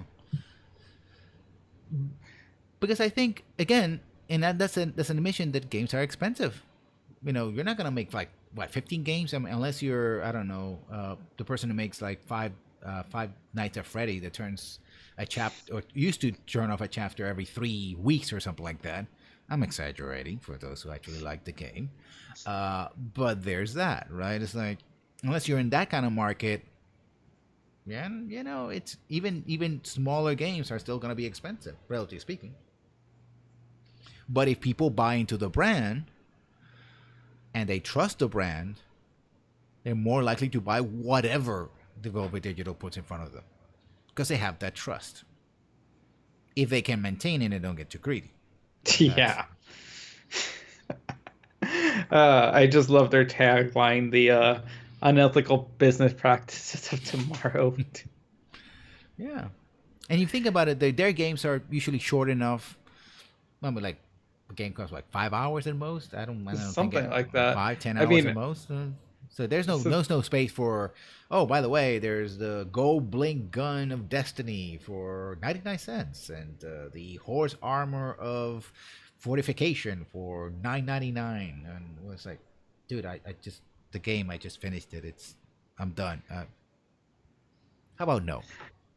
yeah, Let's say no. That's the other like I guess double A company that I love is Focus Entertainment. mm-hmm. I think like Focus Home Entertainment.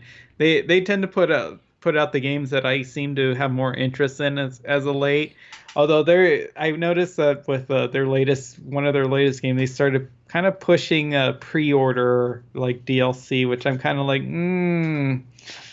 It's like I'm hoping I don't start seeing that from digital or Devolver Digital. Yeah, I mean that's the thing is that if you become successful, you get bigger, and as you get bigger, you start following the trends. And I think I'm probably close with this is that another thing I noticed is that you have, especially with EA doing the Anthem game and stuff like that, that they're always, and some of the companies always, there's always chasing the big game, right? Destiny's the big game. We're gonna make a game that is like that, or feels like that, or kind of looks like that. Call of Duty's a big game. We're gonna have Battlefield. Battlefield's gonna try to be like that game, right? Ironically, with the last Battlefront, it's when they stopped trying to be following the big game, that's when they really hit gold. Because you think about it, it's like, oh, people were like World War One. Hmm. I mean, I wasn't interested, but it intrigued me. And I don't play Battlefield games. I don't play Call of Duty games. I haven't played in years since I think Yeah, same here. Call of Duty 2 was the last game I played. It got too ridiculous for me. An invasion of the East Coast. It was like, yeah, this is. I went from I almost expected Superman fighting Darkseid and Iron Man throwing missiles at aliens, and it's like, okay, this is a bit too silly. But aside from that, if you can pique the interest of somebody as jaded as me, then you got a shot, right? And now you have Activation being what I can only decide is a desperation move and going back to World War II. Hmm. So chasing the big whale almost always means you're gonna get either sunk or stranded. Oh, that you reminded me of like in terms of surprise. That was a weird concept with the Capcom game. Essentially, like Capcom versus Marvel. Oh, that's an old series. No, It's been around since no, the no. 19. Actually, no, not No. Marvel. Like, as in, like the Marvel universe. I've Uh, never seen that. Like, because I started watching the trailers, like Ultron, it's some sort of like Marvel crossover affair, and then all of a sudden it's like Chung Li's there. It's like, yeah, wait, but what? that's an old franchise. They Yeah. done crossovers with Spider Man, and there's been Marvel versus X Men. There's been Capcom versus Marvel, Capcom versus X Men, Capcom versus Street Fighter versus Tekken. Taken. Yeah, which I never liked. I never liked the controls of Tekken. I actually Uh, prefer the it fighter. just seems it seems a little odd because it seems so that it more like they kind of drag the entire Capcom franchise and just put it in this Marvel Cinematic Universe. Hmm. It's more like Capcom versus the Marvel Cinematic Universe more than Yeah, any, I which just think. seems so bizarre. Yeah, I think they were trying to, and yeah, the faces were a bit weird, especially Chun Li's face. But I think what they were trying to do is imitating Justice, right? Which Injustice, Yes. Among Us, and Justice Two is basically, well, a little more than that. Again, chat, you know, I haven't played a lot of fighting games, so bear with me. But it really came out of the latest Mortal Kombat games. Said, well, you can also have superheroes fighting because we've seen it before with Capcom. We can do it the same. They did it with DC. They didn't try to imitate the DC universe because that would be pretty dark. Um, oh, they do have Superman being evil, so spoiler. Uh, but say, oh, they can do that, and we've done it in the past, so we can do it again, and. But that's more like Mortal Kombat and Street Fighters has always been circling each other around the drain Yeah. for decades. Give me back Virtual Fighter or something. That would be awesome. Uh, so well, we have gone. I think I was planning to go for an hour, but now we're an hour and 40 minutes. We started probably done Oh, 2 hours. yeah. So So I guess final thoughts on Anthem, since it's mostly yeah. what kind of brought us together. It's just EA and Anthem and BioWare. Um, the cynic in me sees essentially what's happening to BioWare is something that's happened to other companies that EA has bought, right? The sort of absorption and tearing down and exploitation of the IPs, etc., until they just break, right? I mean, think about it. EA Origins, people who don't know, is not simply because they're being original. It actually literally comes from a company called Origins. We brought us such games as Wind Commander, a game that hasn't come out in years, but I'm sure it's in limbo. It's called Space Rogue, which I loved when I was playing Combo 64. Yes, I am that old. And of course, the first MMO that people remember, Ultima Online, and the entire Ultima series. Uh, and now it's just a name in a store. Right, Yep. Bullfrog is another game that another company we've seen. We've seen many of these companies get absorbed by companies like EA, and they just get devolved. They just sort of go get shredded over the years. And I think Anthem. I mean, again, when we were talking earlier, it's a trailer, cinematic trailer, supposed to be a game trailer. Who knows? It's gonna come out for consoles. If Microsoft and Sony are not doing the generation thing before, that means that these games they're gonna have to play on the Xbox One and the PlayStation 4, which are gonna be 6 years old by the time the game comes out, if it comes out in 2018. If Oof. I didn't if even think about that. yeah, the lowest common denominator. It's Yeah, not and of probably course, probably not gonna be on Switch. Maybe it doesn't look like a game that's no. gonna be on Switch.